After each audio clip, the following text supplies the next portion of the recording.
Hoje o Arredores está mais perto do que nunca. Santana de Parnaíba completa 432 anos de história.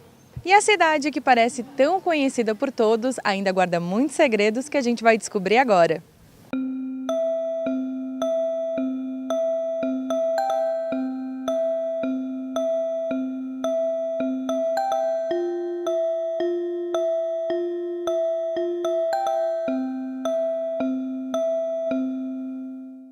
Santana de Parnaíba nasceu às margens do rio Tietê. Sendo o berço dos bandeirantes, abriu caminhos para um novo Brasil e deixou para o seu povo uma das histórias mais ricas do estado de São Paulo. Parnaíba, na língua dos índios, significa rio difícil de navegar. Então, o histórico da nossa cidade é totalmente voltado para o período dos bandeirantes, né? O bandeirismo, que foi um período muito importante da história.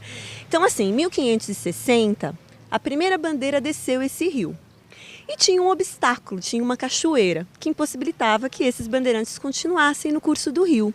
Então eles desceram arrastando as embarcações por terra e um desses bandeirantes trouxe a família para construir uma pequena fazenda aqui que serviria de ponto de parada para esses bandeirantes. Então a nossa história começa assim, com a família do Manuel Fernandes Ramos e da Suzana Dias.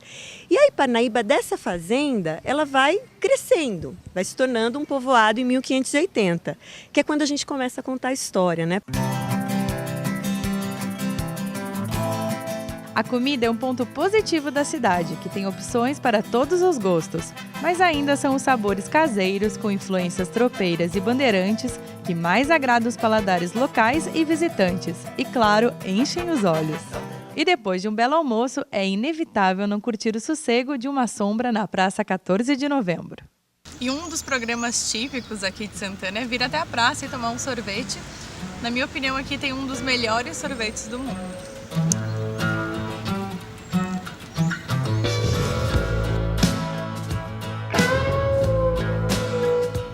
Em Santana de Parnaíba, sendo católica ou não, uma das paradas obrigatórias é na paróquia de Santa Ana. Aqui na Igreja Matriz você conhece um pouco mais da santa que deu origem ao nome da cidade. Ela é considerada o marco principal do município, embora tenha sido antecedida primeiramente por uma pequena capela em 1560, a edificação atual foi construída só em 1882. Seu estilo eclético reflete ao mesmo tempo o poder dos bandeirantes e a simplicidade do povo parnaibano. Com inúmeras construções coloniais, Santana de Parnaíba é um dos conjuntos arquitetônicos mais importantes do estado de São Paulo. São 209 construções tombadas, como por exemplo essa daqui, que pertenceu à Anhanguera. Essas 209 edificações foram construídas nos séculos 17, 18 e 19. A Casa do Anhanguera, assim como o Museu Bandeirante, atualmente em restauração, foram feitas de taipa de mão e taipa de pilão e retratam a arquitetura da época.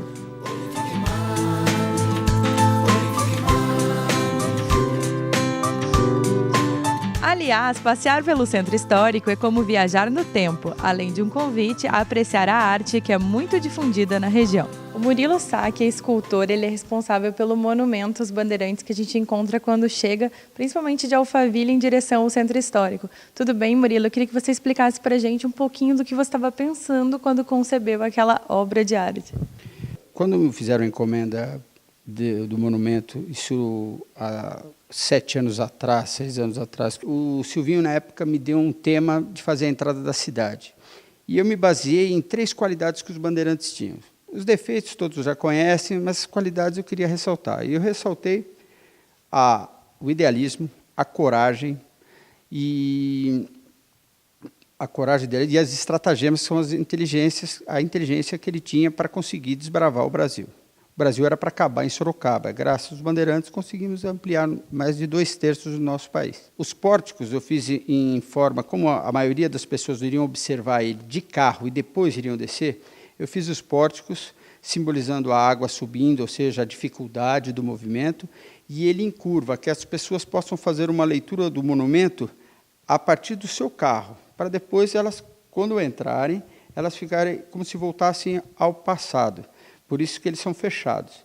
E aí cada peça tem a sua simbologia. Nasce o povo brasileiro, que foi a primeira miscigenação, que foi o português bandeirantes com a Índia.